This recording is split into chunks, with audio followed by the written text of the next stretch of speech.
Introducing Unlock My Coach, the soulful marketing agency for coaches. Let's unlock your next level together. Let's connect.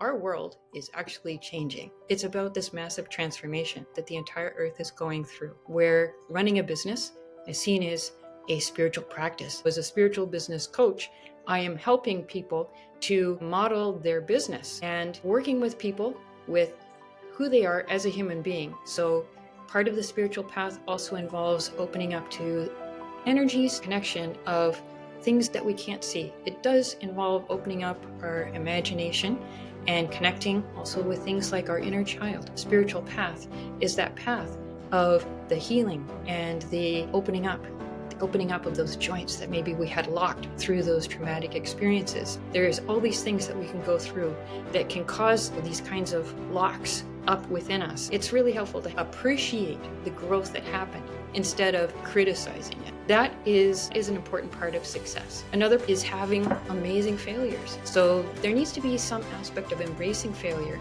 having a good postmortem, taking a look at what happened, why it happened, and looking at how to do better in the future. We do need to redefine. Understand it has to be a process, and it also has to be a process that you engage. It's time for you to step a little out of your comfort zone and do things differently with your business. Welcome to Unlock My Coach, a podcast for seasoned, soulful, and successful coaches. In every episode, you'll hear incredible stories from coaches who are building their brands and making their mark in the booming $20 billion coaching industry. Who am I? Stacey Gonzalez, your host and founder of Unlock, a digital marketing and personal branding agency that helps coaches launch, market, and grow their businesses. Ready to unlock your coach? I know I've got your key in here somewhere. Welcome to today's podcast. Our guest today is a guide for those who feel called to build their businesses from a deeper place, one aligned with soul, spirit, and purpose. Andrea Winn is a spiritual business coach who supports entrepreneurs, both seasoned and just starting, through the often unseen but inevitable twists of growth and transformation. Her work helps leaders ground their vision, move through resistance, and build business structures that align with who they truly are. After walking her own path of awakening and integration, Andrea realized that traditional business models often don't fit for those doing heart-led work. So she created a new approach, one that blends energetic alignment, clear mentorship, and practical tools for building a sustainable business from the inside out. Today, Andrea helps spiritual entrepreneurs scale and launch with intention, grace, and true momentum without losing themselves along the way. If you've ever felt like you were here to do business differently, this conversation is definitely for you. Welcome, Andrea. Thank you so much, Stacey. I really appreciate this opportunity to speak with you and to bring something that'll be of value to your community. Well, thank you for being here. I'm really excited. I think we already know based on that introduction that you have something so unique and different, but why don't you start off by telling us a little bit about how you define spiritual business coach? Okay. So basically, I have a lot of the normal 3D business training. So I've swum in those waters and I found that it really did not fit. Like I was even having health problems trying to follow those kinds of ways of doing business, especially marketing. And so I have gone into studying a more spiritual approach, specifically sacred commerce, which is an approach that came out of ancient Egypt, where running a business is seen as a spiritual practice. It's like your spiritual path.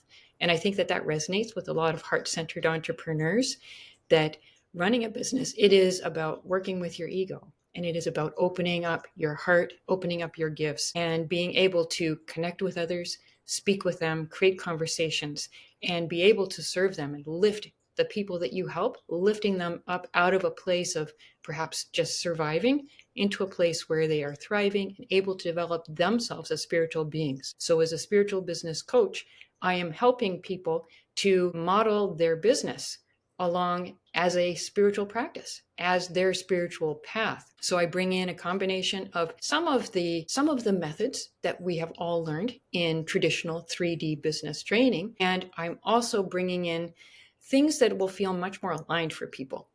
that are really about building good communication, good conversations with people, and letting go of those blocks within us that are keeping us playing small, or maybe we aren't, really acknowledging our self-worth. Some people have a hard time with really creating a pricing structure that reflects the actual value of what they're bringing to people. So my approach with spiritual business coaching is working with people with who they are as a human being and getting them excited and helping them to elevate what they're doing with their business through typically fun methods like games, so that they can be out there, they can be engaging the world, and they can be really bringing their gifts into the world in an abundant and flowing way.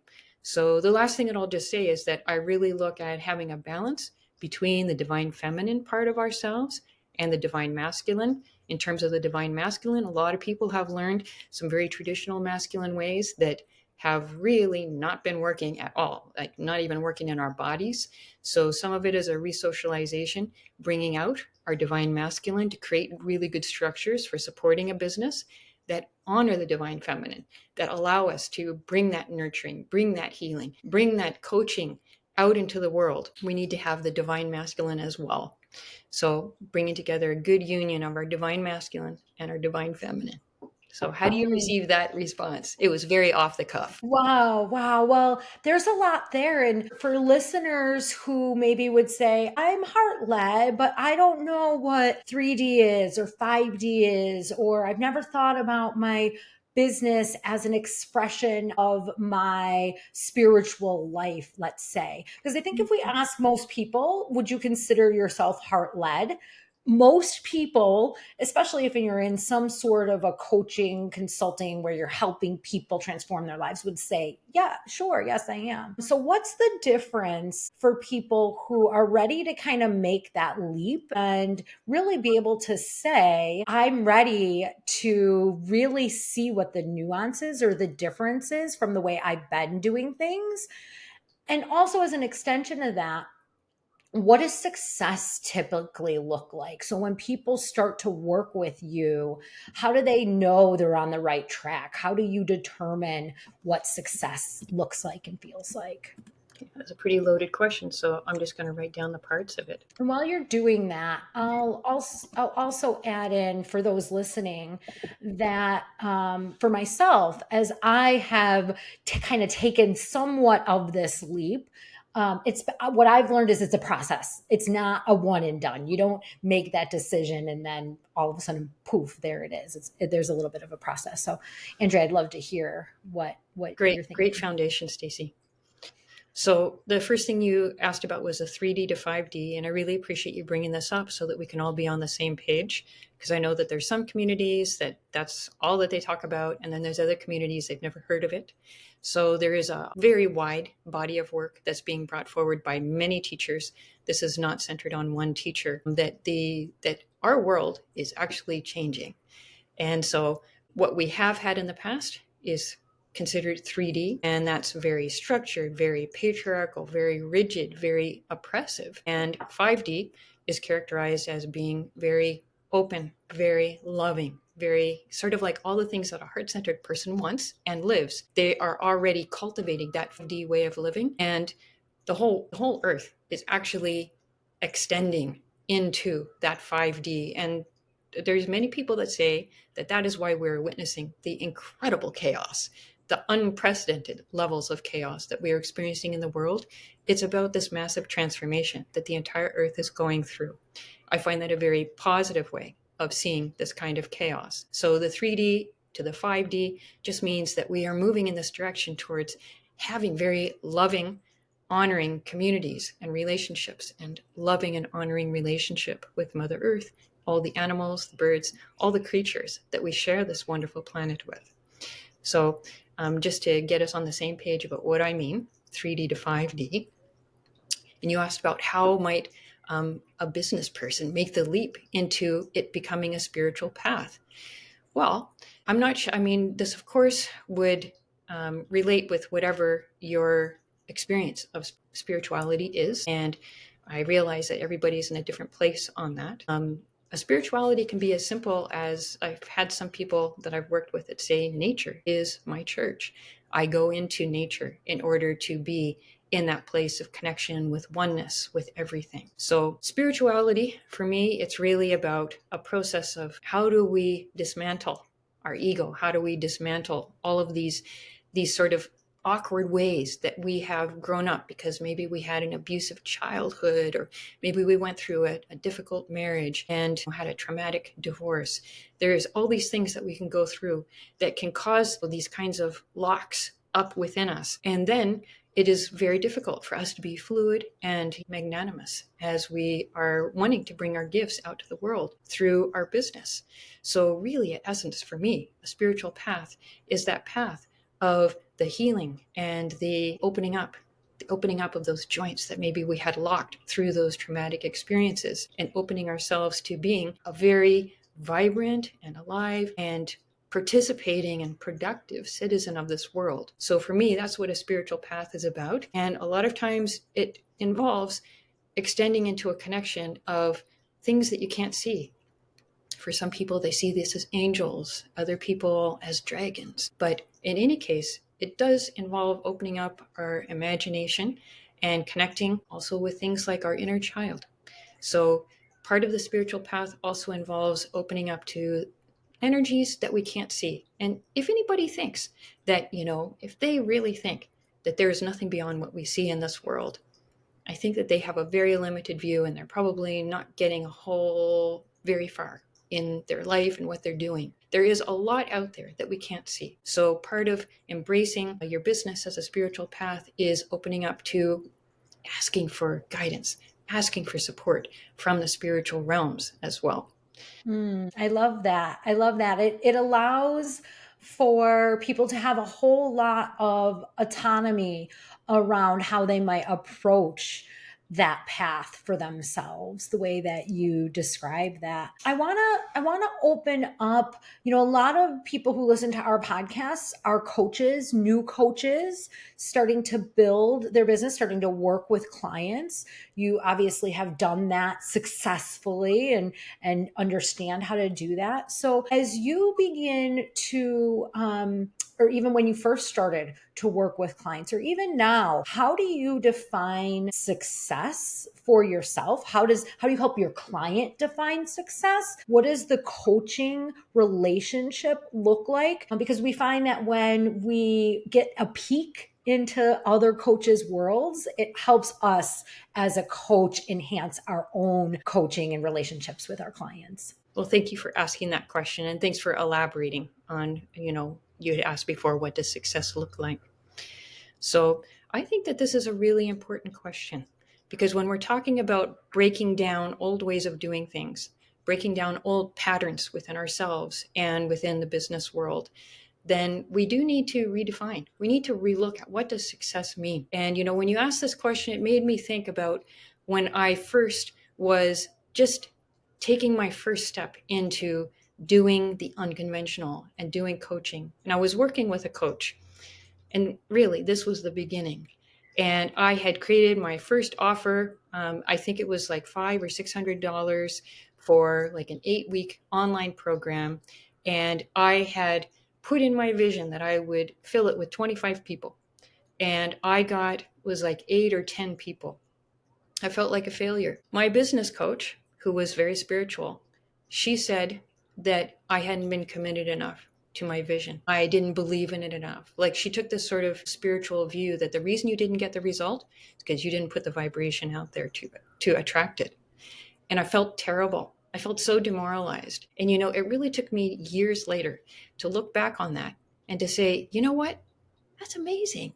The first time that I offered something, I had 8 or 10 people that signed up for it. And, for a beginning offering, $500, $600, it's a good chunk of change. I should have been really praised for that. I should have been coached to see the context and to appreciate the growth that happened instead of criticizing it. And, if you think about a child, how is a child going to grow better? If you bring light to the growth that they do, to the good things that they do, so that those things can grow and grow and grow and grow? Or do you harshly criticize and just, cut it off right there? It's very hard to grow in that kind of environment. So in answer to your question, I think that when, somebody is just beginning in coaching, it's really helpful to have a coach who's an outside person that can see the growth and can reflect it back to you. That is an important part of success, is being able to learn how to appreciate the growth. Another part of what success can look like is having amazing failures. I'm not picturing you as being a big book reader. And I'm not sure, have you ever read the book Failing Forward? I've not, but it sounds like something I'd love. Yeah, I think so. It's a book that's about all these really famous men, unfortunately, really famous men that, everybody in the world knows. And it's about their amazing failures that they had before their great success that they were known for. And it just says the only difference between them and the people that are unknown is that they took their failures, they learned from their failures, and they built better the next time. They didn't stay down when they got knocked down. So this is also something to take into account when we think about success. Having an amazing failure can be a huge boost to you up-leveling your business. So there needs to be some aspect of embracing failure, having a good postmortem, taking a look at what happened, why it happened, and looking at how to do things differently, better in the future. How do you receive my answer? I love that answer. And I would even reframe failure as lessons or learning. Mm-hmm. The thing I've found about these lessons for myself as an entrepreneur is you can never expect it. It always comes from what feels like left field, like wazam, here it is, right? And for me, my experience has been that they're deeply painful. Lessons, failures are removing a part of you that you don't need anymore, a part of our identity that maybe served us at one point, but is no longer needed as we elevate who we are, as we become the coach or the entrepreneur that, we're called to be. For me, I've found that I can never make sense of it in the moment. I have to give it some time and space to breathe. I have to allow, for me, I'm an empath, I'm a highly sensitive person. So I have to allow the body to just feel the feelings, feel the stuff that comes with the perceived failure. But I get better as I make these mistakes and learn these lessons, and it shortens up the span of learning through them. And so I think it's a really important part of an entrepreneur's journey, a coach's journey. And when you make mistakes with clients, right? Like owning that or saying, I remember I was doing something with a client and I'm pretty intuitive. I've done a lot of visualization. I do a lot of meditation. I've got a lot of my own somatic practices. And so sometimes I'll just, not make it up, but just be like, okay, you want to try something? Let's try it. And I remember once I was doing some sort of a visualization with a woman and it had something to do with her dad. And I said, okay, do you want to go? I don't remember what I asked. Do you want to hug him? She was like, absolutely not. I mean, and I hit on a spot that was very sensitive and probably, maybe a little immature on my part at that time, well-intentioned, but not well-skilled, maybe one would say. And it was such a lesson to me, like, ooh, when you start to get into some of these sensitive areas, you really have to know what you're doing and potentially have some training around that, right? Because people are really trusting us with their heart, soul, the fullness of who they are. And so to your point with that coach that turned it around on you and said, oh, well, you're not vibing high enough. That's why you didn't get the people or whatever that is, right? Our work is the work of the sensitivity in our training. So thank you for really, highlighting and illuminating some of that for us. Stacey, I think that, something you just said is also leading to something that can be really helpful for people. The first few years that I was in business, I invested in having paid consultation where I could talk about the deeper dynamics of things. I found this amazing psychologist who was very new thinking. Dorothea was her name. And whenever I was coming up with a really challenging situation that maybe, had some ethical aspects to it, I would consult with her. And I think that can be really helpful if people don't have the training for dealing with vulnerability, handling that well. And I personally believe that everyone in this world has been traumatized, whether themselves or through somebody they're very close with and vicariously experiencing that trauma. So trauma triggers can happen, and it can be really helpful, especially when you're beginning, to have consultations, professional who has the skills that can help guide you in how to attend to that and repair it. And when you have a rupture with a client like that, going through the repair process can make the relationship much stronger. I love that. Don't be afraid to say, I may have overstepped or I may have gotten out of alignment here. And I love what you're saying. Also have the support for you as the coach that you can bring to, whether it's your therapist, coach, whatever that looks like, that you can say, this is going on with this client, this is going on with this client, and get a little bit of reflective, professional expertise back to you. That's such a great approach. Okay, I'd love, and you said this at the very beginning, so I'm going to circle to here. One of the things that we spend a lot of time at Unlock with our clients is on execution of who they are. How do I share who I am? How do I brand myself? How do I market myself? How do I put myself out into the marketplace of ideas? How do I use feedback from that? And to your point, I think you kind of hit on this real lightly in the beginning. That can be very overwhelming for people, especially if you're very heart-led, especially if you're very genuine. So how do you get your messages into the world as an entrepreneurial spiritual business coach? What would you say is the value or importance for our coaches to be considering as they're thinking about their branding? Okay.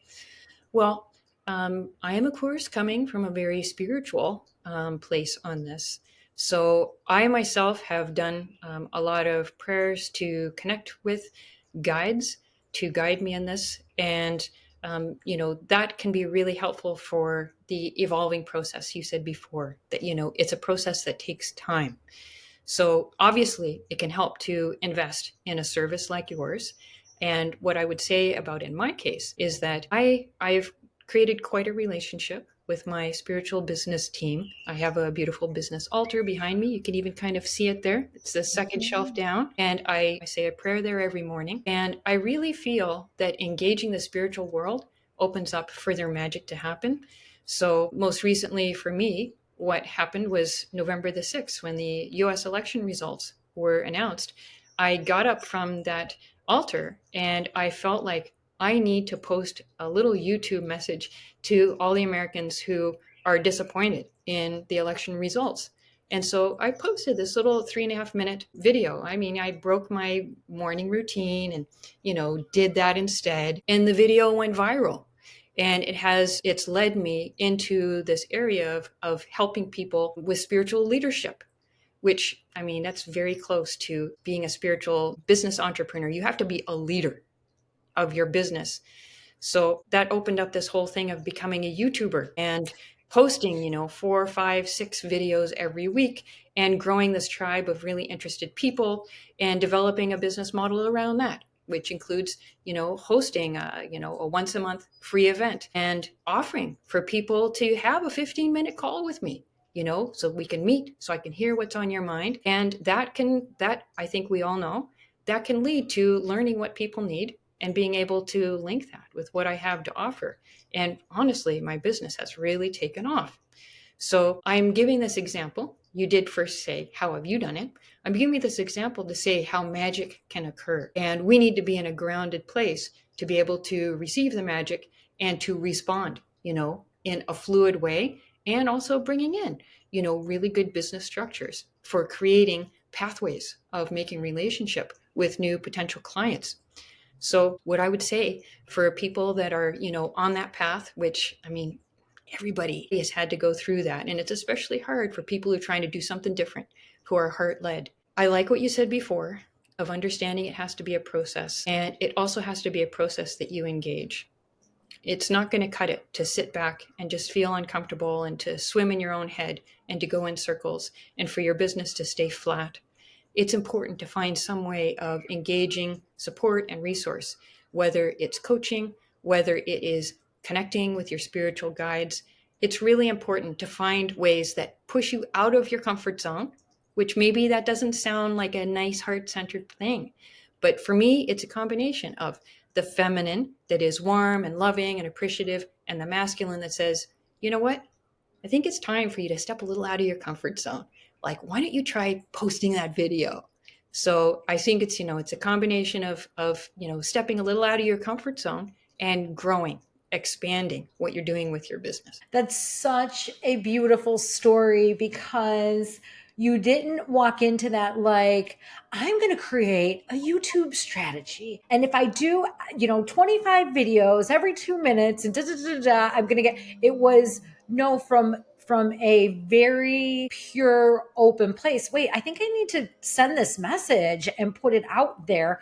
Oh, and I just so happen to have this little YouTube channel that I've kind of got going, and it was an easy thing with no expectation or attachment to outcomes.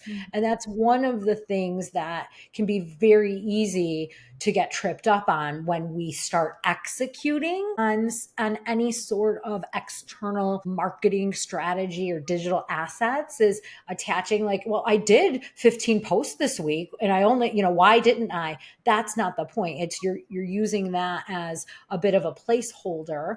And I always tell my clients, it's not about the LinkedIn post. It's not about the YouTube video. It's about the clarity that comes for you when you put it out and then you see it reflected back to you and you feel how that feels. And then somebody might comment and then you read that and then you reflect. It is all just a reflection for you. And that's a really beautiful way to help detach at times from that because it can be a lot of work, and marketing and branding isn't necessarily the easiest thing. And it takes a little bit of experimentation and trial and error. It takes a little bit of toughness as well. Yeah. Heart-centered people, empathic people, highly sensitive people. It can really hurt when someone says something critical. And the simple fact is that when you're running a business, you will receive critical things from people. Yes. It's going to happen. And so a certain toughening of the skin needs to happen that's in the right way so that you can be open and vulnerable and heart-centered in the places that you need to be, and also have a tough skin so that you're not so impacted by the inevitable critical things that people will say. That's right. That's right. All right. We are to my favorite part of the podcast where we ask you for these little one-word answers. We put you on the hot seat. So are you ready? As ready as I'll ever be. Okay. The value of working with a spiritual business coach is growth. The book I always recommend. Women Who Run with the Wolves. My superpower that I bring to my clients is an adventurer. My first client taught me about boundaries. One non-negotiable value. Integrity. The wildest dream I'm manifesting right now is it has to do with this new apartment that I've just moved into. And it's not one word, but my vision is that I will be projecting out this beautiful balcony above this beautiful nature out here into the sky, a beautiful purple and gold 5D spiritual city that is going to be this virtual place where people are going to be able to come and train and engage others and learn things and then bring that back into their life on earth and make all kinds of amazing changes because of what they experience in this virtual 5D spiritual city in the sky. I recharge and refocus by doing retreats. If my coaching business were a song, it would be... there were two words that jumped in. So I'll first just say, hello. And the second one was, hallelujah. There was obviously a relationship between the two words. Yeah. The biggest unlock I've learned since being a coach. Who I am. Who is the coach you most admire? Isn't it interesting about the pause on that one? I've had a journey of working with a lot of different coaches and having breakdowns in the relationships and learning valuable things that I choose not to do in my coaching relationships. So I actually cannot name the coach that I most admire. I've learned a lot from a lot of coaches. Maybe it's you. Maybe yourself. You can say you. Okay. I'm a pretty awesome coach to myself. Yeah. Yeah. And then final question, in 5 years, I hope people understand the spiritual coaching industry is the norm. Andrea Winn, thank you so much for being here today. If people want to connect with you and learn more, where can they go to find you? They can come to www.andreamwinn.com, my website. I offer a free download of a masterclass called Kickstart Your Soul Aligned Business. And I also host a once a month spiritual business community networking meeting. And the name of the community is Blue Lotus Network. Thank you so much for being here today. Thank you, Stacey. I really appreciate this opportunity.